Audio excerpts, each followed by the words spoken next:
মানে যেগুলো থেকে এরকম হুমকি ফোন আর কি, মানে একটা ফোন যেমন ক্যাটেগরিক্যালি যে বাড়াবাড়ি করবে, মানে অভিজিৎ রায় করে দেয়া হবে। তো আমি এগুলোকে কুকুর কামড়াচ্ছে এরমভাবেই দেখছি। মানে কুকুরকে তো আমি আর কামড়াবো না, মানে কামড়াবার কথা নয়। সব কুকুরকে, মানে কুকুরকে কামড়াতে নেই, কুকুর কামড়াচ্ছে বলেই কুকুরকে কেন কামড়াতে যাবে? দেখুন, নানান ধরনের ফোন টোন তো আসে।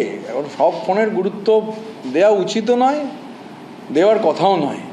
গালাগাল করছে, ফোন করছে, তো এরম ধরনের ফোন আসে। কিন্তু গত জুন মাসের 3 তারিখ থেকেই আর কি, মানে আমাদের দেশের নম্বর নয়, এরকম বাংলাদেশের নম্বর, সেই রকম নম্বর থেকে হুমকি বা গালাগালি, মেসেজেও গালাগালি, হুমকি, এগুলো আসছিল।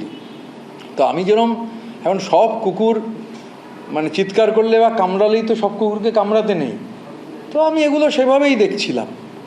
কিন্তু তারপর আমার কিছু সিনিয়র সাংবাদিক বন্ধু, কালকে বিধানসভায় বর্ষিয়ান 2-3 জন বিধায়ক ঘটনাচক্রে একটা ফোন তখনই এসেছিল। তো তারা সবাই আমায় বলেন যে এটা এরকম, তার মানে অনেক দিন ধরে আসছে। তো আমি এগুলোকে কুকুর কামড়াচ্ছে এরমভাবেই দেখছি। মানে কুকুরকে তো আমি আর কামড়াবো না, মানে কামড়াবার কথা নয়। সব কুকুরকে, মানে কুকুরকে কামড়াতে নেই, কুকুর কামড়াচ্ছে বলেই কুকুরকে কেন কামড়াতে যাবে? তো স্বাভাবিকভাবে এরকম। আর এখন এই ডিসঅ্যাপিয়ারিং মেসেজের ফলে অনেকেরই তো ডিসঅ্যাপিয়ারিং মেসেজ থাকে। তো তারপরে সবাই বলার পর আমি গতকাল তারপর দেখলাম গুনতে গিয়ে যে না, বেশ অনেক সংখ্যায় এরকম নম্বর অ্যাভেলেবেল রয়েছে। তো আমি তারপরে সবার কথা মতো আমি যে নাম্বারগুলো ছিল, মানে যেগুলো থেকে এরকম হুমকি ফোন আর কি, মানে একটা ফোন যেমন ক্যাটেগরিক্যালি যে বাড়াবাড়ি করবে, মানে এবং টোনে বোঝা যাচ্ছিল যে সেটা এখানকার টোন নয় আর কি। আমি নিজে বাঙাল, কলোনিতে বড় হয়েছি। 47 সালে আমার বাবা যখন ক্লাস 5-এ পড়েন এখানে এসেছেন। তো আমি তো সেই ভাষার সঙ্গে ওয়াকিবহাল, সেই ডায়ালেক্টের সঙ্গে, যে অভিজিৎ রায় করে দেয়া হবে। তো আমি সেই নম্বরটা যেমন লিখে রেখেছিলাম, ওই একটাই নম্বর লিখে রেখেছিলাম। তারপরেও কালকে খুঁজতে গিয়ে অনেকগুলো নম্বরই পেয়েছি। যে কটা নম্বর পেয়েছি, আমার সবাই সিনিয়ররা বলেছেন এটা প্রশাসনকে জানানো দরকার। তাই আমি রাজ্য পুলিশের director general of police Shri Siddhinath Gupta IPS, আমি ভবানী ভবনে তার একটা অ্যাপয়েন্টমেন্ট সিক করে একটা ফর্মাল কমপ্লেন তার কাছে করেছি, সমস্ত নম্বর সমেত, যে নাম্বারগুলো থেকে এই ধরনের হুমকি ফোন, হোয়াটসঅ্যাপ কল এবং মেসেজ।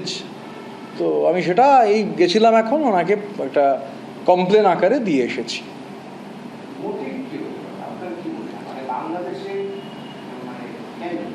আমি এখন এই মোটিভ যদি বলতে পারতাম তাহলে তো আমি এখানে সাংবাদিক সম্মেলন করতাম না, আমি তাহলে হয়তো মানে অন্য জায়গায় চাকরি করতাম।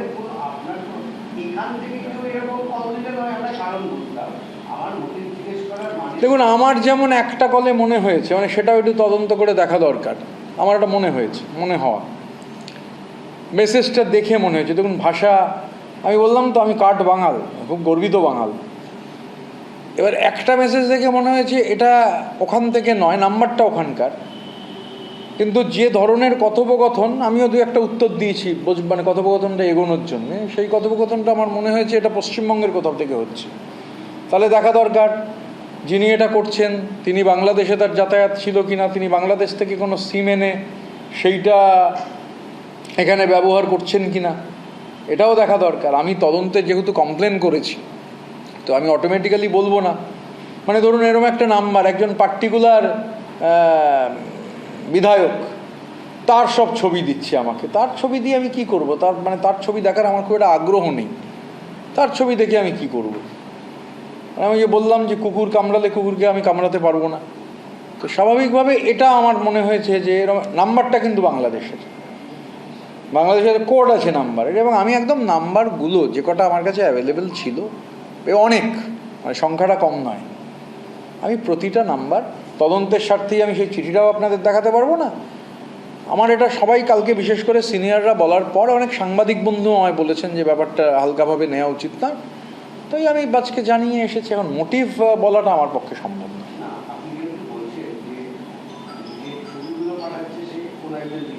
এবার সেটা পুলিশ দেখুক না।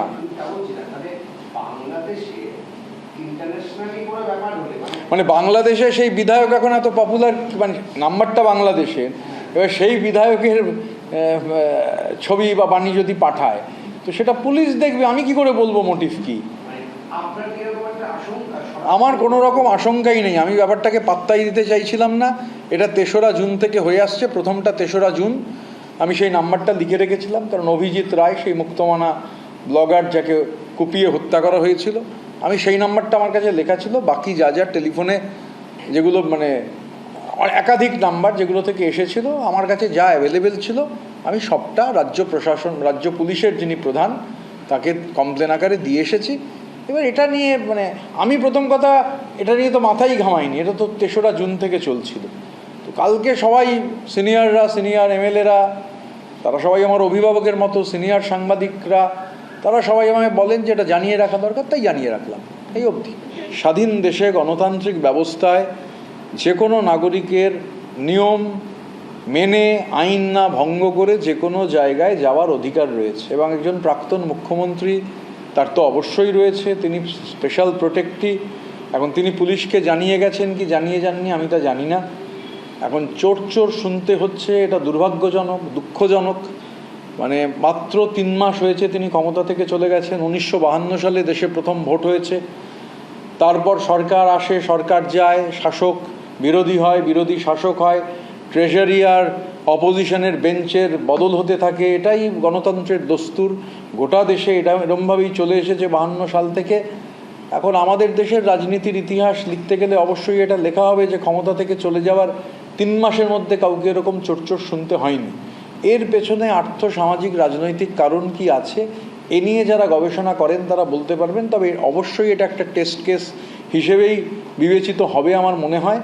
যে ধারাবাহিক অভিযোগ প্রতিদিন বেরোচ্ছে অর্গানাইজ লুট অ্যান্ড লিগালাইজ প্লান্ডারে, এই অর্গানাইজ লুট অ্যান্ড লিগালাইজ প্লান্ডারে যেহেতু প্রাক্তন মুখ্যমন্ত্রীর নাম একদম সামনে চলে আসছে, কারণ সরকার না চাইলে তো এগুলো হয় না, লুটও হয় না, প্লান্ডারও হয় না, তারপর আবার অর্গানাইজড এবং লিগালাইজড। স্বাভাবিকভাবে এটারও কোনো এফেক্ট রয়েছে কিনা এই চোর চান্টের সঙ্গে, এটা আর্থ সামাজিক রাজনৈতিক সমাজবিজ্ঞানীরা তারা বলতে পারবেন। আমি তো সমাজবিজ্ঞানী নই, রাজনীতি করি, তো সমাজবিজ্ঞানীরাই এতে আলো ফেলতে পারবেন নিশ্চিতভাবে। বইটইও লেখা হবে।